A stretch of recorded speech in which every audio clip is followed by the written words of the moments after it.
Good day. How are you? It's your girl, Nakisha Geddes here.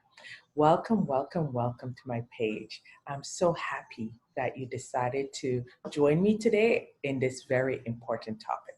So, today we're going to talk about why time management is imperative to a productive day. And for me, this is a very important topic because it wasn't something that I've always implemented in my life. And the reason why I come on here and I want to talk about time management is because for a lot of us, it helps us to get things done. It avoid burned out because I remember the days when I used to get so exhausted to the point where I felt like I wanted to just fall. It gives you more time for yourself where you're able to relax or do the things that you always wanted to do, like work on your hobby or work on whatever it is that you always desire to do. It also gives you confidence because when you achieve something and when your day is productive, it motivates you to do more the next day. I find for myself whenever I'm productive today, if I'm very, very productive today, tomorrow I'm excited to start a new day. Right? So proper time management, it allows you to get more done. It allows you to have more time for your family. It allows you to work on your dreams and your goals and your desire. It gives you peace of mind. It releases stress and anxiety. I remember the days when I used to be so exhausted and my anxiety was shoot through the roof. And, sometimes we take it out on our loved one, like our children, because those are the ones that usually get the backlash of what's going on with our day. So it's very imperative for us to have proper time management throughout our day. When you are able to manage your time, you will have freedom. I mean, freedom is such an important word for me right now. Freedom to just be happy, freedom to implement quality time in your life for your children, freedom to just relax if you want to, and freedom to just be free, right? So, I'm going to talk about what time management did for me. I remember I used to work two jobs. I used to go to school, and I had no idea what time management was. I was just going with the motion, I was just existing to a point where I was so burnt out, I became sick. And when I mean sick, I became sick to the point where I was even diagnosed with depression. And that depression was so bad. I didn't even know who I was. I was on medication. I was lost. I was having a lot of complication with relationships. And it was all because I didn't know how to properly schedule whatever it is that I needed to do. And I didn't know how to categorize what was important, what wasn't important. And I didn't know how to eliminate the things that wasn't important. So I was trying to do everything, everything, and my health was at risk. So one of the things that time management that it release all that anxiety, all that stress, and it just make you relax. It makes you feel like you're a superwoman or a superman where you could get anything done. And that's what time management does for me. One of the things, it's so important for you to realize that number one with time management is I schedule time for me. That's number one. You need time for yourself. You need those downtime where you could be at peace with yourself. You're able to implement things in your life that you wouldn't normally do. And for me, that's first thing in the morning before anyone in my household wakes up because I have small children. And when they're up, they're up. And they're up until they go down at night. And when they go down at night, I'm exhausted. So there's no time for me to implement the things that I need to implement in my life to help me to develop mentally, physically, emotionally, and spiritually, because those are very important for us to give back to ourselves. So what I do, I get up earlier. That could be half an hour, it could be 50 minutes, could be 10 minutes, could be 5 minutes. It doesn't matter. Try to schedule time for you first thing in the morning. Or if you're able to get time throughout the day, that's fine. Everybody is different. One of the things about time blocking, a lot of time when people talk about time blocking, I was so scared of time blocking because I don't work a normal 9 to 5. My life is not a normal 9 to 5. My job is not a normal 9 to 5, right? I could work from, I'll say, 9 in the morning till 10 at night. And now that I'm a business owner, my days are unpredictable. So a regular 9 to 5 schedule or time blocking does not work for me. And that was one of the things that got me scared about time blocking, because when everybody's like, you need to time block, you need to time block, I'm like, how can I time block my day? Because my days are unpredictable. There's no 2 day alike for me. Absolutely. And when you work in social work, when you work in healthcare, when you work where you're servicing people, your days are unpredictable. So what I do the night before, every night I write a list of things that must get done and things that I need to get done. And the must get done's are things like appointment with my clients, work, getting my kids ready for school, getting, doctor's appointment. Those things are things that you must get done. So the first thing I do, I write those down and the time that those things are occurring throughout my day. Next, the things that I need to get done. These are things that I am working on, right? Like maybe I need to read two page in a book, a development book each day. I'm always doing online learning. So maybe I need to implement half an hour of online learning in my day. It could be I'm working on something for my business.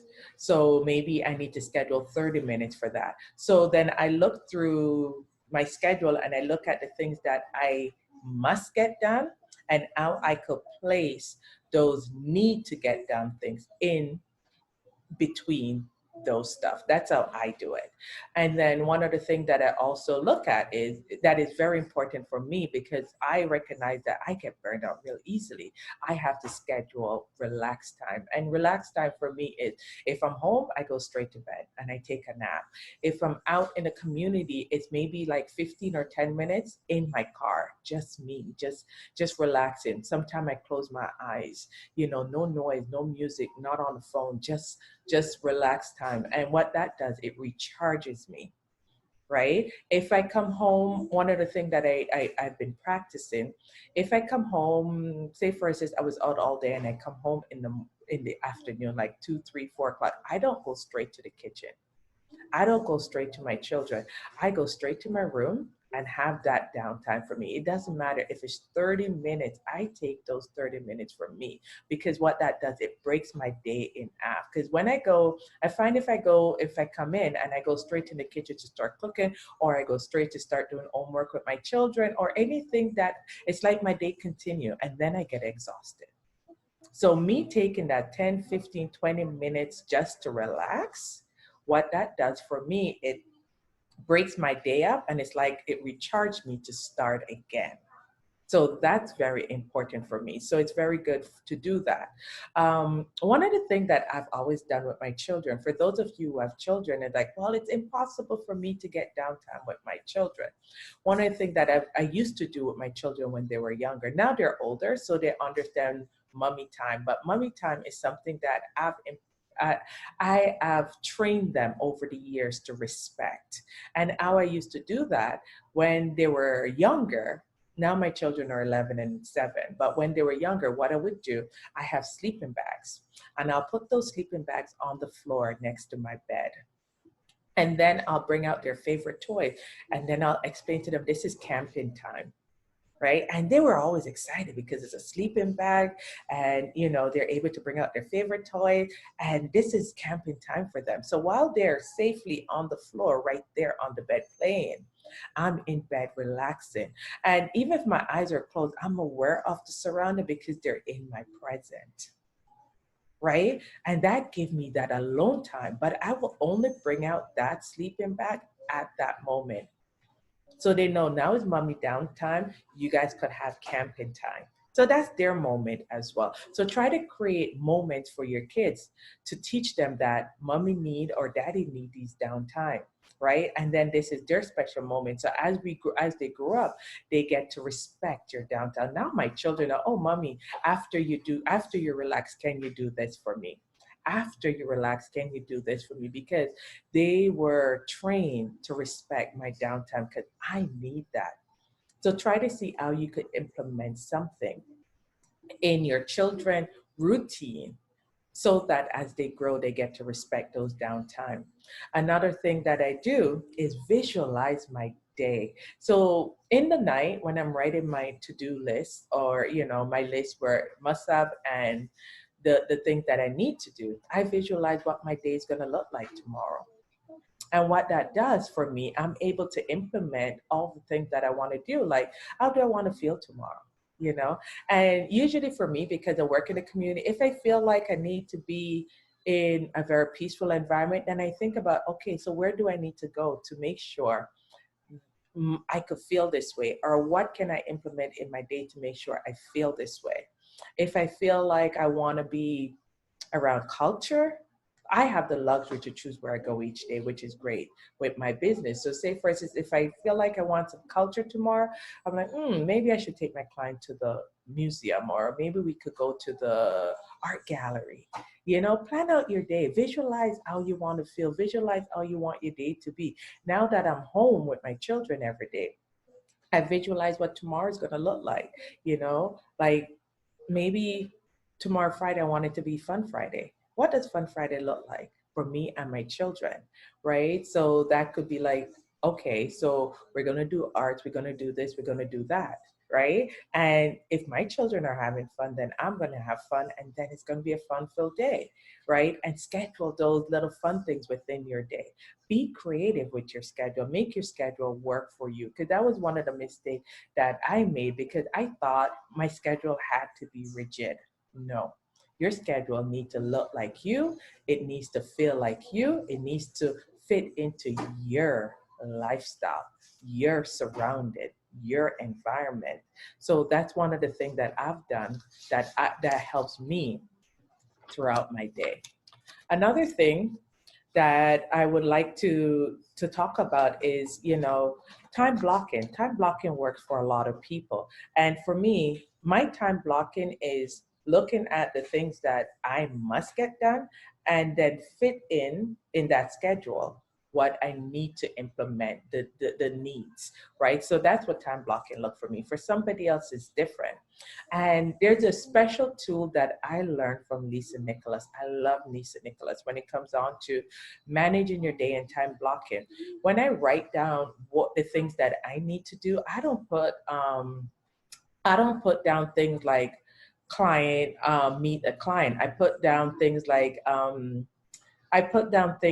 that excite me, like cultural day, right? I put down things like if we're going to the museum, cultural day.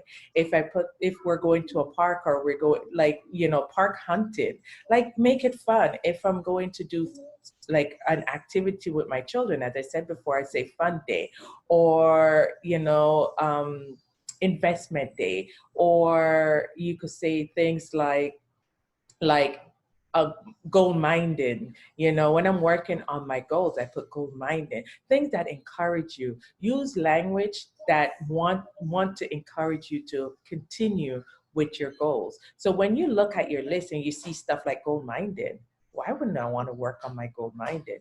When you look at things like cultural day, I love culture. When I look at things like I'm going to go environmental hunting, or, a scenic day. Maybe we're going to drive to the country.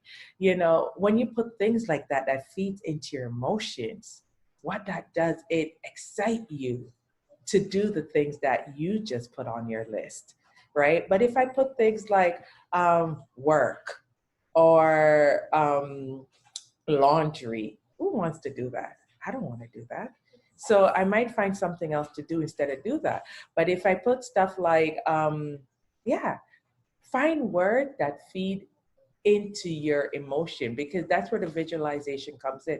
If you know exactly how you want to feel, then you can implement those language that support your feelings, right? And basically that's it. So I want you to feel empowered throughout your day. I want your day to be very productive. And I want you to feel like, hey, I can move mountain, because you're able to move mountain. You just need to be able to schedule your time properly and make those schedule work for you.